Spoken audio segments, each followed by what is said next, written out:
కొంచెం మసక కొంచెం పైకి లేపితేనే కనపడతాయి.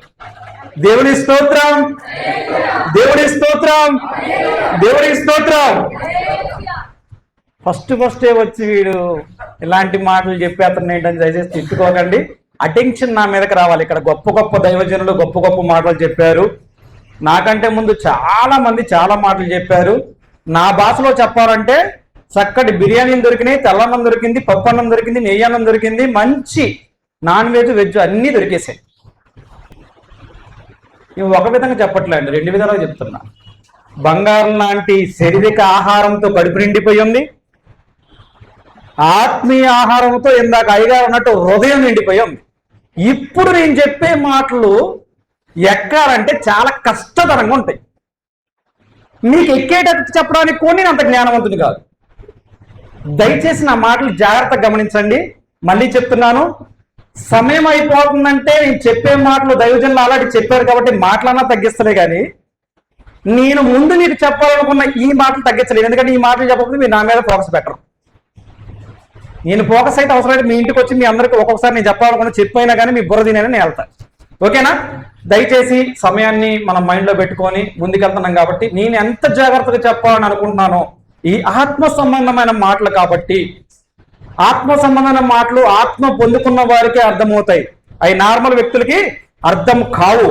ఇది పెద్ద స్టేట్మెంట్ అయినా కానీ బైబిల్లో ఉన్న స్టేట్మెంటే.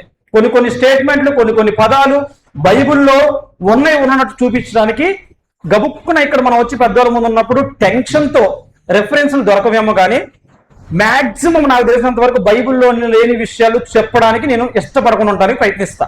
బైబిల్లో ఉన్నాయే చూపిస్తా. మీకేమైనా రెఫరెన్స్లు తెలుసుంటే అది ఆ సబ్జెక్టులో రాసుకొని వాటిని ఇంకా బలంగా అధ్యయనం చేయండి. ఆత్మీయ విషయాలు ఆత్మ ఉన్న వాళ్ళకి మాత్రమే అర్థమవుతాయి కాబట్టి ఆ ఆత్మ మన అందరికి రావాలని ముందుగా ఒక్కసారి తలలోంచుకొని మనం ప్రార్థన చేసుకుందాం.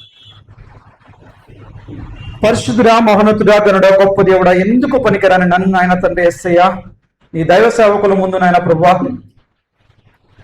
నా సహోదరుల ముందు నాయన తండ్రి యేసయ్యా నిలబెట్టుకున్నందుకు వందనాలు. ఇందును బట్టి నాలో ఉన్న గర్వము తగ్గిపోయి నాలో ఉన్న నాయన తండ్రి యేసయ్యా తెలివితేటలు నాలో ఉన్న నాయన తండ్రి ఏమి కూడా బైబిల్ జ్ఞానము కానీ నాయన తండ్రి అనుభవం కానీ పనికి రాకుండా నీ ఆత్మీయమైన మాటలను నీ ఆత్మ ద్వారా నాయన తండ్రి యేసయ్యా నేను పలకటానికి ఒక బోరగా నన్ను వాడుకోబడే భాగ్యం దయచేయండి అయ్యా. విన్న మాటలను నేను తప్పుగా చెప్పి నీకు సహకరించకపోయినా వాళ్ళ హృదయాల్లోకి తప్పుగా వెళ్లకుండా నాయన వాళ్ళని భద్రపరిచి వాళ్ళ ఆత్మతో నింపండి. ఈ చిన్ని ప్రార్థన ఆలకించండి. నన్ను ఎన్నుకోండి, నన్ను వాడుకోండి. యేసు నామములో అడుగుతున్నాం తండ్రి, ఆమేన్. మళ్ళీ ఒకసారి మీకు జ్ఞాపకం చేస్తున్నా, నేను చెప్పాలనుకున్న సబ్జెక్టు ముందుగా మీకు నేను చెప్పిన తర్వాత అర్థమైద్దో లేదో. దైవజనులు పెద్దవాళ్ళు నేను చెప్పాలనుకున్న సబ్జెక్ట్ మీ నోటితోనే చెప్పించేస్తాను ముందు సబ్జెక్ట్ చెప్పారు. మనందరికి జ్ఞానంగా అర్థమైంది, ఎందుకంటే వాళ్ళు అనుభవకులు కాబట్టి. నేను చెప్పేది మీకు అర్థమైద్దో లేదో అన్న చిన్న కన్ఫ్యూజన్తో ముందే సబ్జెక్ట్ చెప్తున్నాను. నేను మీరు రాసుకోవడానికి చేసుకోవడానికి కాదు, అర్థం కాదేమో అన్న భయంతో చెప్తున్నా. ఏకకర్తగా వినండి. పరలోకము భూలోకము, పరలోకము భూలోకము. పేర్లు చెప్తున్న సబ్జెక్ట్ ఏదిరా అంటారేమో, కొంతమందికి వస్తుంది, నాలాంటి వాడికైతే వస్తుంది. ఎందుకంటే ఇందాక సారు చెప్పారు మనకి, ముఖేష్ సారు, ఆ పదం పేరు ఏంటండి? మీరు ఎంతవరకు గుర్తుంది ఇందాకది నేను చెప్పేది ఎంతవరకు గుర్తు పెట్టుకోగలరు అంటానికి ఈ క్వశ్చన్ వేస్తున్నా. ఇందాక సారు క్రైస్తవులు కాకుండా ఇంకో పదం చెప్పారు, ఏంటది? ఎస్, ఆ రీతిలో నేనున్నా కాబట్టి నేను ఆడ కూర్చొని ఉంటే మాత్రం ఇదేంటి సబ్జెక్టు చెప్తా అని చెప్పి పరలోకం భూలోకం అని 2 పేర్లు చెప్తున్నాను నేను అనుకుంటా. అలాగ నాకులా అనుకోని వాళ్ళు ఉంటే సబ్జెక్ట్ మొత్తం వినండి, మీకు అర్థమైంది. ఓకేనా? సబ్జెక్ట్లోకి వెళ్ళిపోదాం. పరలోకము భూలోకము, దీని గురించి నేనేం చెప్పాలి? ఆల్రెడీ పరలోకం వెళ్ళాలంటే ఏం చేయాలనేది దైవజనులు క్లియర్గా చెప్పారు. భూలోకములో నిజమైన క్రైస్తవునిగా, ఇందాక మీరు అన్న పదం, ఆ పదం గుర్తురాక అన్నిసార్లు అంటున్నా, నేను ఒప్పుకోవడానికి సిగ్గుపడను. ఆ పదం గుర్తురాక మీతో చెప్పిస్తున్నా. నేనేదో మీకు తెలియదని కాదు, నిజం ఒప్పుకోవాలంటే ఆ పదానికి తగినట్టు ఉండకుండా నిజమైన క్రైస్తవులుగా ఈ భూలోకంలో ఎలా ఉండాలి, ఇవి 2 అంశాలను కూడా చాలా చక్కగా, ఒక చికెన్ బిర్యానీ, ఒక మటన్ బిర్యానీ, ఒక ప్రాన్స్ బిర్యానీ, ఇంకా పీతలు, రొయ్య ఏమున్నాయో అన్ని బిర్యానీలు మంచిగా మనకు కడుపు నిండా పెట్టినట్టుగా దైవజనులు పెట్టి ఉన్నారు. నేను ఎందుకు ఆ మాట గట్టిగా చెప్తున్నానంటే, ఒక పాస్టర్ గారు నిలబడి వాక్యం చెప్పారు అంటే నేను గొప్పవాడిని కాదు, కానీ నాలో ఉన్న మూర్ఖుడు గొప్పోడు. ఒక్క క్వశ్చన్ ఎదుగుతా. ఆ పాస్టర్ గారితో మళ్ళీ నేను దగ్గర అవ్వడం కోసం, ఆ పాస్టర్ గారికి నా మీద ఐడెంటిటీ రావడం కోసం నేను ఒక్క క్వశ్చన్ ఎదుగుతా. సుకేష్ సారు నా జీవితంలో ఫస్ట్ వచ్చిన క్వశ్చన్ ఎతకలేని మనిషి. ఆయన ఒక్కడే ఉంటుంది అనుకున్నాను. నేను నాకున్న జ్ఞానాన్ని బట్టి నాకున్న సరికి ఆయన ఒక్కడే ఉంటుంది అనుకున్నా. వాళ్ళు పొగట్టం కోసం చెప్పే మాటలు కాదండి ఇవి. ఆయన ఒక్కడే ఉంటుంది అనుకున్నా. తీరా ఎక్కడికి వచ్చి చూస్తే ముఖేష్ సార్ అంతే ఉన్నారు, ఉదయ్ సార్ అంతే ఉన్నారు, అయ్యగారు అందరూ కూడా అంతే ఉన్నారు. దీన్ని బట్టి నాకు అర్థమైంది ఏంటంటే ఆత్మీయ విషయాలు, మన ఆత్మ లేనప్పుడు మనకు అర్థం కాని విషయాలు, ఆత్మ పూర్ణులైన వారితో సహవాసం చేయగలిగి మనం ఉన్నప్పుడు ఆ ఆత్మీయ విషయములు మనకు అర్థమవుతాయి. పరలోకానికి భూలోకానికి వీడు చెప్పే మాటలకి సంబంధం ఏంటి అనే ప్రశ్న మీకు రావచ్చు. ఇప్పుడు నేను చెప్తున్నా.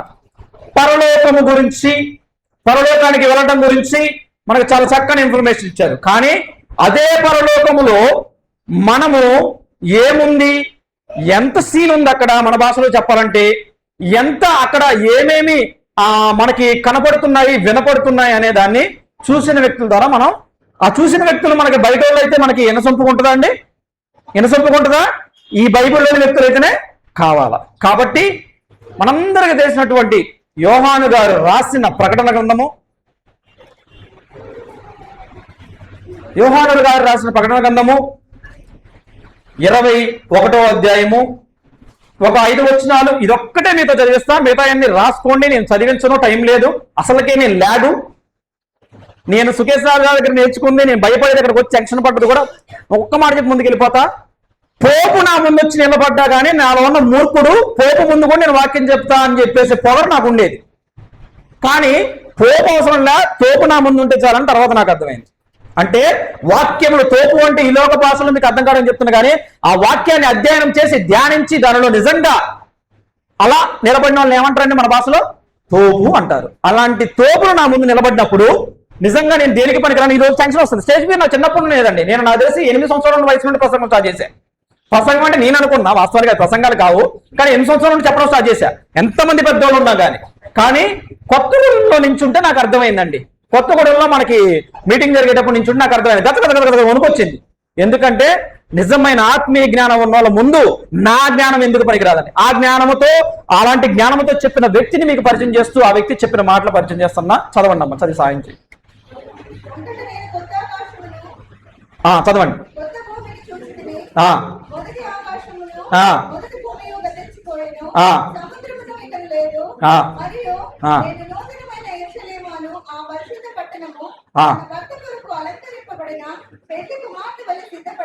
చాలు చాలు చాలు చాలు. నేను మీకు చెప్పే సబ్జెక్టు పరలోకము భూలోకము. దానికి సంబంధించిన, పరలోకానికి సంబంధించిన కొన్ని ల్యాండ్ మార్క్స్, భూలోకానికి సంబంధించిన కొన్ని ల్యాండ్ మార్క్స్ మాత్రమే మీకు చెప్తాను. సబ్జెక్ట్ నేను చెప్పాలనుకున్న మొత్తం నేను ఈ చెప్పిన తర్వాత మీకు ఆటోమేటిక్గా సార్లు చెప్పింది మీరు జ్ఞాపకం చేసుకుంటే, ఇంటికి రివిజన్ చేసుకుంటే మొత్తం కంటిన్యూషన్ అయిపోద్ది. పరలోకము చేరటానికి కొత్త నిబంధన ప్రకారము దేవుడు చెప్పిన ఆజ్ఞల్ని మనం పాటించకపోతే చేరతామో లేదో ఇక్కడ ఉన్న ఒక్కరు కూడా ధైర్యంగా చేతులెత్తంటే ఎవరెత్తలేదు. అవునా కాదా? మనందరం గుర్తుంచుకోని విషయాలు ఏంటంటే తెలియక కాదు, అందరికీ తెలుసు. ఇప్పుడు ఒక బ్రదర్గా ఇక్కడ నించొని తెలిసినట్టు నేను చెప్పట్లేదు, ఒక సహోదరుడిగా గుర్తు చేస్తున్నాను. జస్ట్ గుర్తు చేస్తున్నాను మనకు తెలిసిన విషయాలే. మీకు ఒక సహోదరుడిగా గుర్తు చేస్తున్నాను. దైవజనుడికి నేను వారు నాకు ఇచ్చిన అవకాశాన్ని సద్వినియోగం చేసుకుంటూ, ఆ అవకాశాన్ని ఉపయోగించుకుంటూ, నాకు తెలిసిన మాటల్ని నేను అది తప్పు చెప్తే రేపొద్దున వాళ్ళని సరిచేయాలి కాబట్టి నేను చెప్పడానికి ధైర్యం చేస్తున్నాను. అర్థమైందా? అయితే పరలోకం అనటానికే మనం వెళ్తామో లేదో తెలియదు. కానీ స్నేహితులారా, పరలోకములో కూడా అంతస్తులు లాంటివి, ఎగ్జాంపుల్ ప్లేసులు లాంటివి ఉన్నాయని మనకు అక్కడ క్లియర్ గా చెప్తున్నాడు. అవి ఎందుకు నమ్మాలి అనే దానికంటే ముందు ఒక ప్రశ్న మీరు వేస్తున్నాను. ఇక్కడ మనము ఎంతమంది పరలోకం కోసం దేవుణ్ణి నమ్ముకున్నాం? నిజంగా నిజాయితీగా చేతులెత్తి సమాధానం చెప్పండి. పరలోకము గురించే నేను దేవుణ్ణి నమ్ముకున్నాను, స్వస్థతల గురించి కాదు, లేకపోతే శిలువ మరణాన్ని గురించి కాదు, లేకపోతే ఎవరో చెప్పారని కాదు, ఇదిగో నేను ఈ లోకములో కొంతకాలం మాత్రమే ఉంటాను, పరలోక రాజ్యము నాకు స్థిరము అని తెలిసి జ్ఞానం ఉండి నమ్ముకున్న వాళ్ళు ఎంతమంది? Thank you so much. Me honesty నాకు నచ్చింది. నేను కూడా దాంట్లో ఉన్నా, నేను కూడా చేస్తాను. పరలోకము గురించి అది మాంసము మనకి పెట్టాల్సిన వయసు వచ్చినా సరిగ్గా ఎవరు పెట్టట్లేదు. ఇంకా మన పిల్లల్లాగే పాలు తాగే వయసులాగే ఉంచి అదే స్వస్థతలు, అదే సిలువ ధ్యానం అనేది ప్రతిరోజు గుర్తు చేసుకోవాలండి. సిలువ ధ్యానంలో యేసుక్రీస్తుని గురించిన విశ్వాసం లేకపోతే క్రియలున్నా కానీ వేస్ట్ అని ఇందాక మనం పాత అధ్యయనంలో చదువుకున్నాం. ఇందాక సేవకులు చెప్పారు, లేకపోతే సిస్టర్స్ చెప్పారు, బ్రదర్స్ చెప్పారు. కానీ ఆ పరలోకం అనే ఫోకస్ మర్చిపోయి కేవలం ఇక్కడ స్వస్థతలు, ఇక్కడ యేసుక్రీస్తు ప్రభు వారు చేసిన త్యాగము మాత్రమే గుర్తుపెట్టుకోవడం వలన ఇక్కడ స్వస్థతల గురించి, ఇక్కడ ఆస్తుల గురించి, ఇక్కడ అభిషేకం గురించి మనం కష్టపడుతున్నాం. కానీ మన మెయిన్ గురి మనం మర్చిపోతున్నాం. ఒక విద్యార్థి తను కలెక్టర్ కావాలన్నా, తను ఇంజనీర్ కావాలన్నా, తను డాక్టర్ కావాలన్నా ఏమైతే చదవాలో ముందు ప్రణాళిక చేసుకోండి. ఆ ప్రణాళిక చేసుకోవడం కోసం 1వ తరగతిలో జాయిన్ అయినప్పుడు, 2వ తరగతిలో జాయిన్ అయినప్పుడు అన్ని అంశాలు కలిపి అదే అక్కాలు, అదే గుణింతాలు, అదే అచ్చవేతలు, అదే కూడికలు, అదే సైన్స్ అన్ని కలిపే ఉంటాయి. కానీ ఒక స్థితికి వెళ్తున్న కొద్దీ మ్యాథ్స్ తీసుకునే వ్యక్తికి బీటెక్లోకి వచ్చిన తర్వాత, నేను బీటెక్ చేయలేదండి కానీ నాకు తెలిసిన జ్ఞానం చెప్తున్నా, తప్పుంటే క్షమించండి, బీటెక్లోకి వచ్చిన వాళ్ళకి ఆ మ్యాథ్స్ పాస్ అవడమే కష్టమైంది. అంటే అంత టఫ్ సబ్జెక్టు వాళ్ళు ఇస్తారు, అంత ఎక్కువ సబ్జెక్టు అది ఉంటుంది. ఇంకా పీజీ లెవెల్ వెళ్తే ఇంకా అది ఎక్కువ ఉంటుంది. ఎందుకు దాన్ని పెంచుతూ ఉంటారు? అంటే వాడు పాలు తాగే స్థితిలో ఉన్నప్పుడు మాత్రమే వాడికి ఆత్మీయ మాంసం అరగటం కోసం ఆ పాలని పోషించుకుంటూ, ఆ పాలతో పోషించుకుంటూ వాడిని బలంగా, జ్ఞానముగా తయారు చేస్తారు సేవకులు మొదటిగా. కానీ ఈరోజు ఒక సేవకుడుగా నేను కూడా సరి చేసుకోవాల్సిన విషయం ఏంటంటే, మనం పాలు తాగే స్థితిలో ఉన్నట్టు అదే విశ్వాసం గురించి, అదే శిలువ త్యాగం గురించి, అదే అద్భుతాల గురించి, అదే కార్ల గురించి, అదే బిల్డింగ్ల గురించి, ఈ లోక సంబంధమైన వాటి గురించి మాత్రమే చెప్పుకుంటూ పరలోకానికి తీసుకెళ్లాల్సిన విశ్వాసుల్ని ఈ లోకంలో మనం గొప్ప వాళ్ళని చేసి వదిలేస్తున్నాం. దీని వలన మనకి ఉపయోగం లేదు, వాళ్ళకి ఉపయోగం లేదు. ఒకరోజు దేవుడు అంటాడు, నీ నామములో మేము దెయ్యం వెళ్ళగొట్టలేదా, నీ నామములో మేము కార్యం చేయగలేదా అని అంటే, నా దేవుడు నీ దేవుడు అంటాడు. నువ్వెవరో తెలియదు.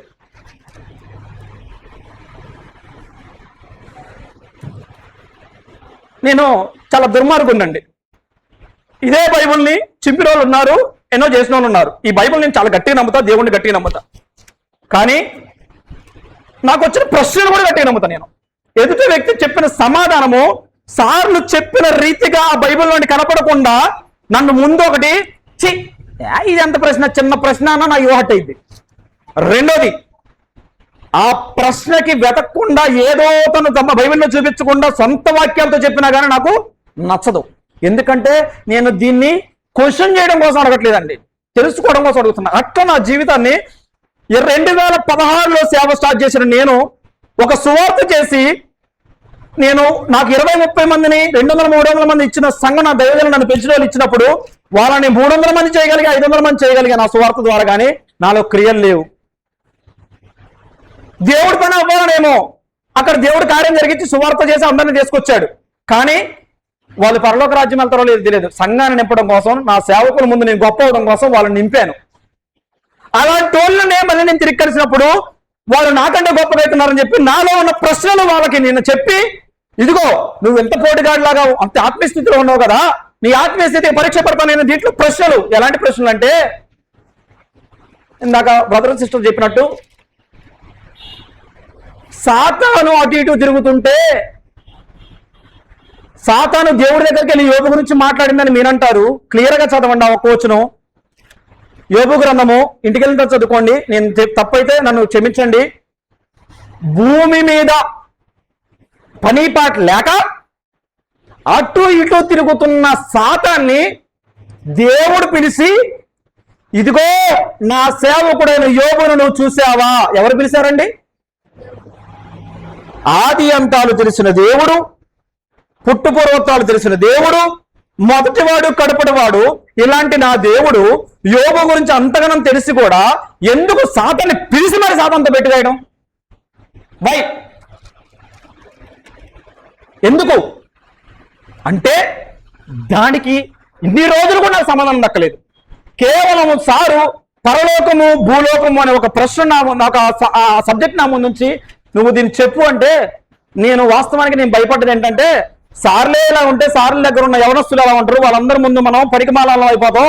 ఒకటి భక్తితో చెప్పాలి, భక్తితో చెప్తే దేవుడే నడిపించుకుంటాడు. ఆ భక్తి నాలో ఉందో లేదో నాకు తెలియదు, కానీ నేను కనీసం సార్ అన్నట్టు ప్రిపేర్ అన్న అవుదాం, మళ్ళీ 15 నిమిషాలను చెప్పాలి. నాకు అసలుకే కుదరదు, అది నేర్చుకోవాలని చాలా ప్రయత్నం చేస్తున్నా.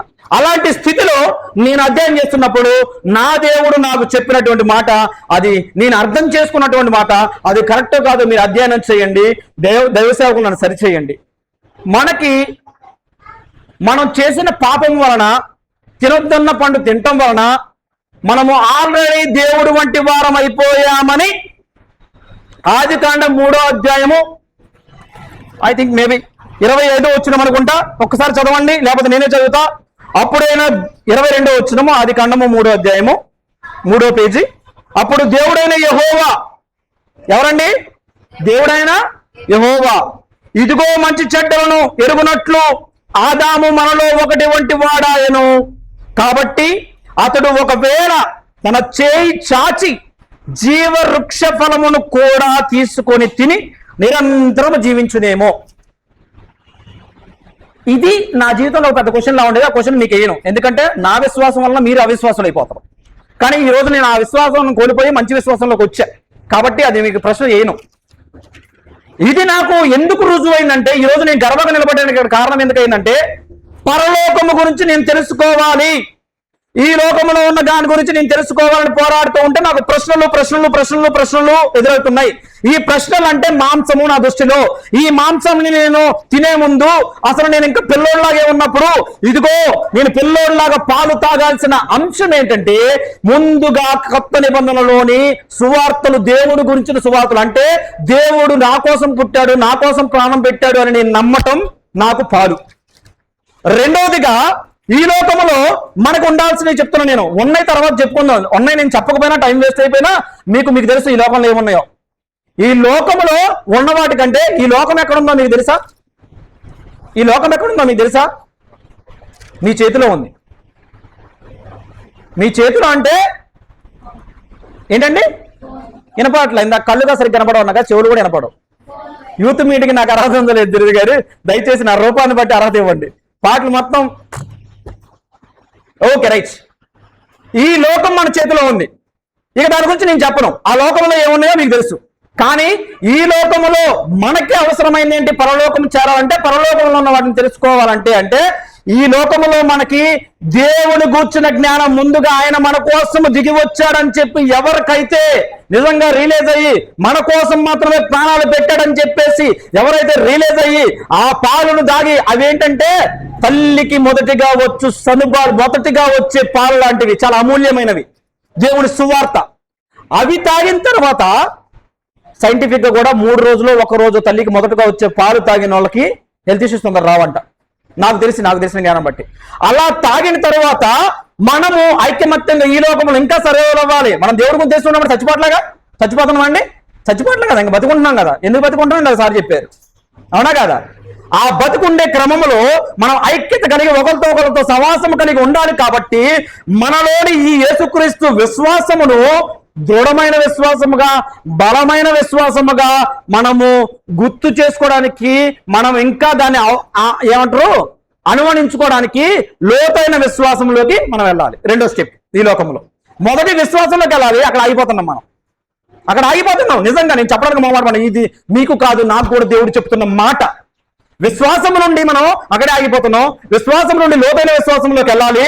రెండోదిగా మనము ఈ లోకంలో సహవాసం చేయడం కోసము మనం సంఘముతో ఎలా ఉండాలో, సంఘ సభ్యులతో ఎలా ఉండాలో పౌలు గారు రాసిన పత్రికలతో మనం నేర్చుకోగలగాలి. ఇవన్నీ నేర్చుకున్న తర్వాత క్లియర్ గా పాయింట్ వైజ్ చెప్పుకుంటూ వెళ్ళిపోతారు. 2 మాటలు సార్ కూడా నిలబడ్డారు, నా కళ్ళు మంచిగా పనిచేస్తున్నాయి ఈ క్షణంలో. రైట్, ఇవన్నీ మనం భూలోకంలో నేర్చుకున్న తర్వాత పరలోకంలోకి వెళ్ళడానికి ఇవి నేర్చుకున్న ఉపయోగం లేదు. కానీ అప్పుడు ఈ పాత నిబంధన గ్రంథాన్ని, ఈ కొత్త నిబంధన గ్రంథాన్ని కలిపి, ఇదిగో ఈ పాత నిబంధన గ్రంథంలోని ఆదికాండం 3వ అధ్యాయం 22వ వచనంలో దేవుడు నాకు ఎందుకు దూరం చేశాడు ఈ ఫలాన్ని అని ప్రశ్నించే నేను కొత్త నిబంధన గ్రంథాన్ని ఆత్మతో చదివినప్పుడు నిన్న సాయంత్రం నాకు చెప్పిన మాట ఏంటంటే, నువ్వు పరలోక రాజ్యము చేరాలంటే ప్రకటన గ్రంథము 21వ అధ్యాయము 1వ వచనం ఒక్కసారి చదువునానా అని దేవుడు నాకు చెప్పాడు. నేను మీకు చెప్తున్నా, చదివి సహాయం చేయండి. ఈ ఒక్క మాట చెప్పి నేను ముగిస్తాను. అంతట నేను 22వ అధ్యాయం 1వ వచనం. మరియు స్ఫటికము వలె మొరయును బట్టి ఓకే జీవజలముల నది ఓకే దేవుని యొక్కయు ఆ గొర్రెపిల్ల యొక్కయు ఆ సింహాసనం వద్ద నుండి ఆ ఆ పట్టణపు రాజవీధి మధ్యను ఆ ప్రవహించుట ఆ ఆ దూత నాకు చూపెను. ఆ ఆ నది యొక్క ఈవలను ఆ ఆవలను జీవవృక్షం ఉండెను. ఎస్, చాలండి. ఇందాక ఏం మిస్ అయిందండి? ఏం మిస్ చేశాడు దేవుడు? మనుషుడు మన వంటి వాడాయను, వాడు జీవవృక్ష ఫలమును తిని. ఇదే ప్రశ్న మాడ్యూల్ స్టార్ట్ అయినప్పుడు కూడా నేను సార్తో చెప్పి సార్ని అడిగి, అప్పుడు కూడా నేను సార్ అంత నాకు ఇన్స్పిరేషన్ అయినా సార్ను కూడా నేను యాక్సెప్ట్ చేయకుండా అలాగే ఉండిపోయా. వీడికి ఇప్పుడు కాదు సమయం రాని అని చెప్పి సార్ కూడా చాలా తెలివిగా నన్ను పక్కన పెట్టారు. అది నాకు దేవుడు ఈ రోజు తెలియపరచాలనుకున్నాడేమో, ఈ రోజు నాకు తెలియపరిచాడు దేవుడు. అందుని బట్టి నేను దేవుడు స్తోత్రం చెప్తున్నాను. జీవవృక్ష ఫలము తిని నువ్వు దేవుడు వంటి వాడాయి ఆల్రెడీ దేవుడితో పాటు జీవితాంతం ఉంటావేమని ఎందుకు మిస్ చేశాడంటే, అక్కడ చిన్న మాట మీకు చెప్తాను, ముగిస్తాను. దయచేసి బైబిల్ మూసేయండి. ఒకటే మాట, సాతానుకి దేవుడికి, దేవుడు ఇష్టపడ్డ సాతాను ఎవరైతే ఉందో, ఇప్పుడు ఫర్ ఎగ్జాంపుల్ సార్ నన్ను ఇష్టపడినప్పుడు సారు ధ్యేయం ఏం లేదు, సారు గురేం లేదు. సారు నన్ను ఇష్టపడి, నన్ను ప్రేమించి, నన్ను కరుణించి అన్ని చేసినప్పుడు సారికి నేను వ్యతిరేకంగా నేను మారిపోయి, ఇదిగో నువ్వు మారిపోయావు కదా అని సారు నన్ను దూరం పెట్టినప్పుడు, తర్వాత సారు దగ్గరకు వచ్చేవాళ్ళు, సారు ప్రేమించే వాళ్ళైతే, సారు ఇంకా వాళ్ళకి అన్ని ఇచ్చేవాళ్ళైతే, నువ్వు నన్ను ద్వేషించావు, నన్ను హింసించావు, నువ్వు నన్ను ఈ చేసావు అవి చేసావు, సరే అన్నీ చేసావు కాదంట్లే, నేను తప్పు చేసినప్పుడు కూడా నన్ను క్షమించాలి కదా, మరి నన్ను ఎందుకు క్షమించలేదు నువ్వు అని చెప్పి నేను తిరగబడతానా లేదా? అలాగే సాతాను తిరగబడ్డప్పుడు, ఇదిగో నీకంటే నిన్ను సృష్టించినప్పుడైనా కానీ నీకు ఈ ఆశలు అవి లేవేమో, నా మానవుణ్ణి నేను ఇక్కడ సృజించి వాళ్ళకి ఫుల్ స్వేచ్ఛ ఇచ్చేస్తా, అయినా కానీ నన్ను తెలుసుకొని ఈ సువార్త జరిగి, ఆ సువార్త జరిగిన తర్వాత అందరూ మారి, నేను కాదు బిడ్డ వాళ్ళే నిన్ను కాలు కింద వేసి తొక్కి వేస్తారని చెప్పేసి దేవుడు బెట్టు కాశాడు. ఆ బెట్టు వలనే సాతానుగాడు అటు ఇటు తిరుగుతున్నా వాడి పని వాడు మర్చిపోయి, నా దేవుడు నీ దేవుడు వాడిని పిలిచి మరి గోకి మరి, ఇదిగో నీ పని నువ్వు మర్చిపోయావా, గెలుక్కో, ఎంత గణం గోకుతావో గోకు. ఆ రక్తం వచ్చిన పుండుకి ఆయింట్మెంట్ రాసుకోవాలని నా సేవకులు తిరిగి నా దగ్గరికి వస్తారు, పరలోక రాజ్యం చేరతారు. ఆ పరలోక రాజ్యం చేరడానికి నీ ఉత్తి పుణ్యానికి జీవవృక్ష ఫలం వాళ్ళకి ఇయట్లేదు. ఇదిగో ఇక్కడున్నారు జీవవృక్ష ఫలం, ఆది కాండంలో ఉన్న జీవవృక్ష ఫలాన్ని ప్రకటన గ్రంథంలోకి 66 పుస్తకంలోకి తీసుకెళ్లి ఆడ పడేసి అది పొందుకోవాలంటే ఈ లోకంలో మనం లోకాన్ని వదిలేసి గురి కలిగి దేవుడు రాజ్యాన్ని వెతుకుదాము. అది వెతకాలంటే ఆజ్ఞల్ని పాటించాలి, సువార్త ప్రకటించాలి, సువార్తని నిజమైన సువార్తనుగా ప్రకటించాలి. ఈ ప్రకటించకపోతే ఈ రోజు మీరు ఇక్కడికి వచ్చి కూర్చున్నది వేస్ట్, నేను ఇక్కడికి వచ్చి నించున్నది వేస్ట్, ఇవన్నీ వేస్ట్. మన పరలోక రాజ్యం వెళ్ళకపోతే ఇదిగో మన ఫ్రెండ్స్ అందరూ నరకంలో ఉన్న వాళ్ళు ఇట్లా పైకి చూసి ఏం ఉపయోగం నీ వల్ల?